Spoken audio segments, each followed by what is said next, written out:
Hello everyone, I'm Sam Wilson with Wilson Custom Knives. Today we're going to be talking briefly, or kind of briefly most likely, about a project I've been working on for a little bit. Took a while to get everything dialed in exactly what we wanted, but we have it now. It's Diablochete. Now, you can follow my work on Instagram or Facebook or the newsletter or whatever else if you're one of my few little followers, which I greatly appreciate. Thank you. You know, this project's been going on for a while, and I finally got it all dialed in, so I'm not going to sit here and do one of these things where I dangle it in front of you. Let's get right in there. We've got a rubber-coated nylon webbing strap. We open this up, it comes across the spine side, not the edge side. And we got an approximately 11-inch bladed, 3/16 thick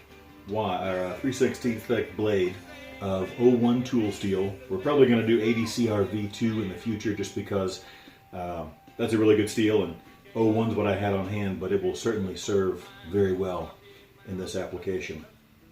It's I think we did the hardness on this one at about 57, 58, so I didn't want to go too hard to give it some short machete-like capabilities.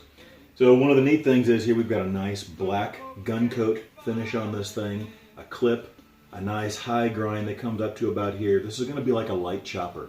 So you're going to have really good, put your thumb in there, wrap up here. I've got this set a little long now, so whatever the client's hand size is, they've got some room to adjust this. The idea with this being it's a machete-like short chopper or a light chopper. A little short for a true machete, but it will get a lot of the same work that overlaps between a machete and a light chopper. So you've got a nice radius choil here, so you can choke up on. The guard is radiused and comfortable for fine work. I put a slightly thicker edge on there than I would for a small fine knife, but enough for this is going to have durability, but it will also shave and make feather sticks and do finer work just fine. I tested it out before the gun coating. So we've got stainless guard, we've got black canvas micarta, we've got stainless butt cap, we've got a nice bolt on the end here. The reason for that is one of my pet peeves has always been knives that have coatings, and then after they've been used or whatever else, after a certain period of time when the coating inevitably wears off, because all coatings are going to scratch, scuff. Black is not going to be the best coating to hide wear, I'll tell you that. But it looks cool, so you know, we're a little forgiving, right?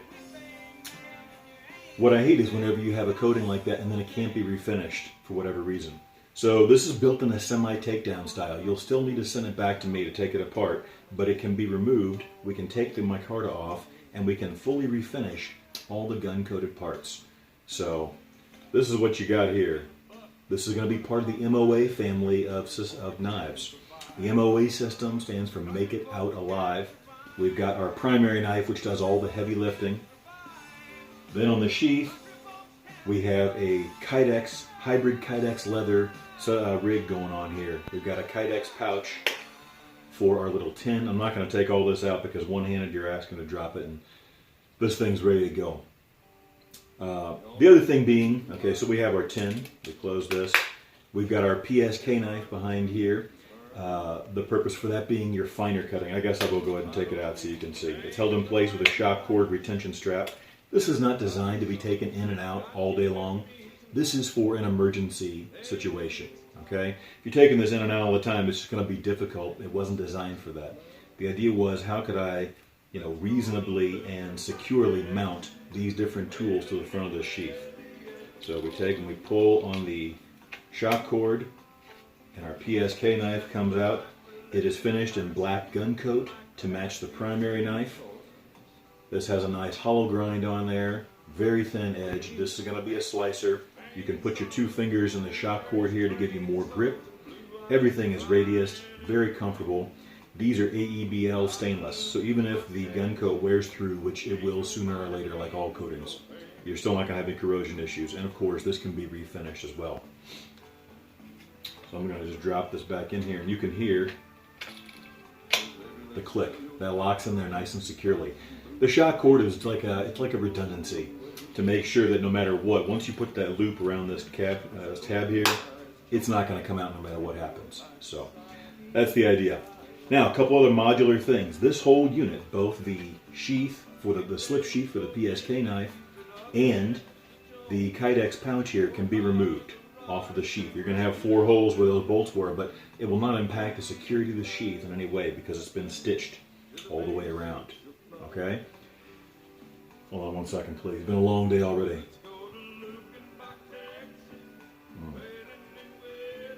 That's good coffee. All right. We have our 4 bolts up here to aid in security, even though there is stitching again. That also allows you to take this dangler off if you ever want to put like a regular belt loop or if it gets damaged or whatever else. I try and make all this stuff as modular as possible so that if repairs have to be made, you don't have to either scrap the whole sheath because it's too much work or go in there and rip it all out. So again, this comes off. We have the retention strap here is bolted in place. So you can actually take it off this side and put it on this side if you prefer to go across the other way. And instead of mounting the snap in the middle of the leather where you can eventually wind up scratching your blade or whatever else, this is bolted right here. So yeah, it's very proud of the system. We have a lift the dot snap here. Very, very secure. So you can put this on your belt without taking all of your gear off. And then obviously this will swivel whenever it's attached to your leg. Instead of just a regular buckle, we now have mini Cobra buckles on here, which I am very happy with. These guys are very durable. I've got some really good quality webbing in now. We had some difficulty with supply, believe it or not, during this whole pandemic deal. Very happy with this webbing and these mini Cobra buckles. So the whole rig is, I'm just very pleased with it, guys. I think you are going to be very happy. There are a couple of guys that ordered already. Those are already in the works, being heat treated and so forth.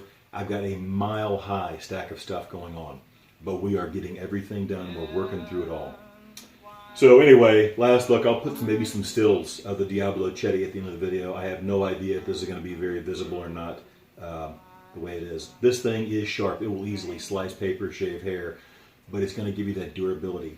The handle is a little on the large side so that you can really choke up like this.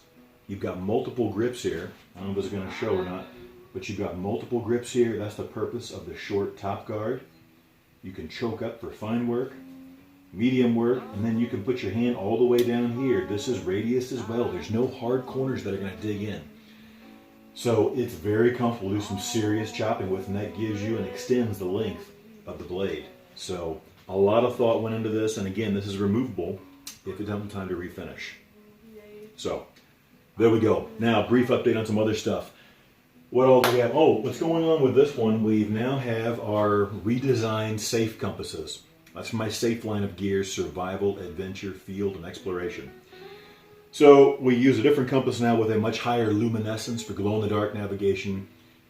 If you're ever going to be navigating in the dark, I have no idea. But if you find yourself at night, these charge up and take a great glow. So you would take this off. You're going to put this around your neck like that.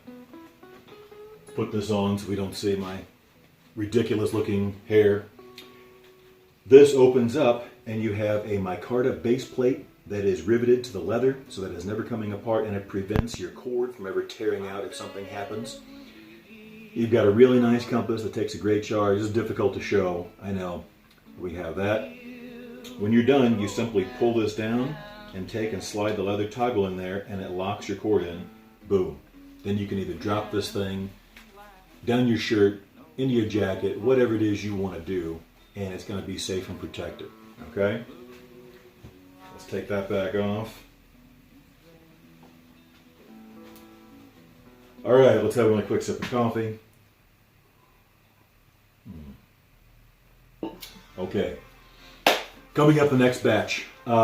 Things we have going on right now. First off, we have the Pack Light.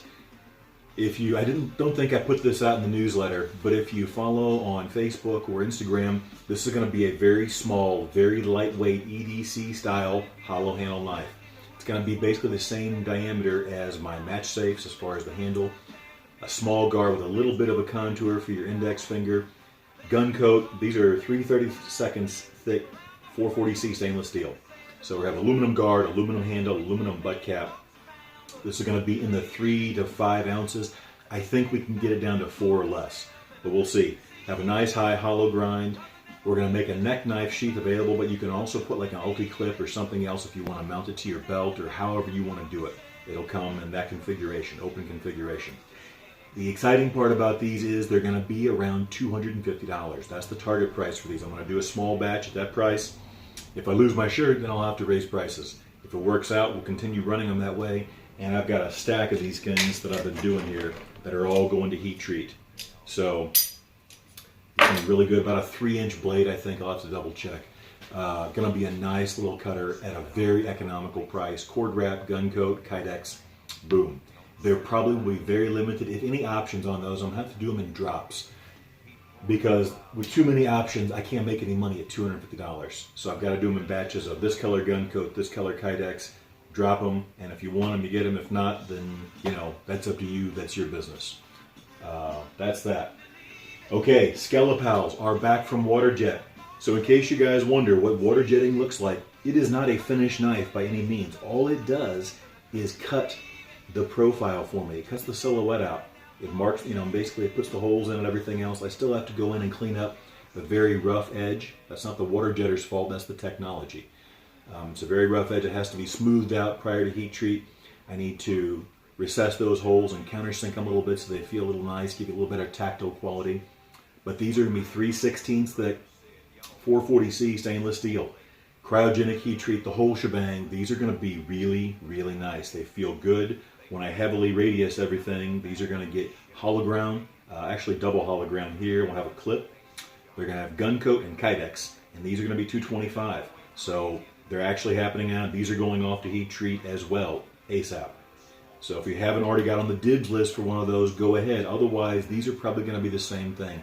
I'll do a couple in a couple different colors of gun coat and Kydex, and that's what it is. I can't. There's not enough spread on there for me to sit here and take a bunch of orders and a ton of options on these. I got to do them in volume.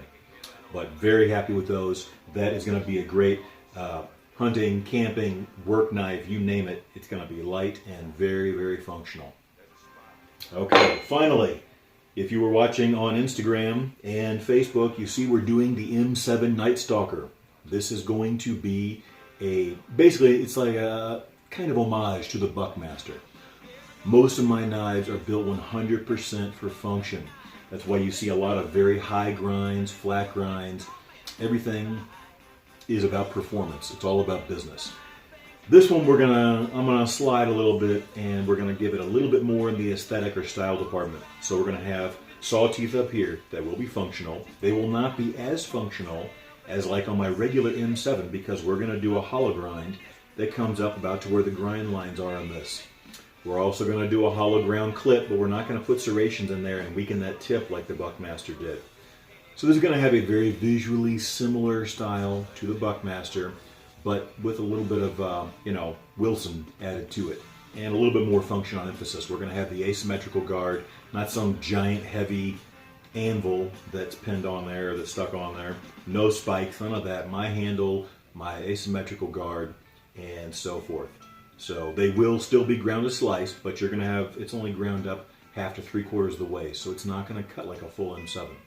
However, we'll be heavier, stronger, a little better chopper, and if you want strength, that's going to give you more strength. So I had 2 of these. I don't know where the other one's over there. It's going out to heat treat as well. As soon as I get the rough grinds laid in, I had 2. One got snapped up. If you want to put dibs on the other, these are in 440C.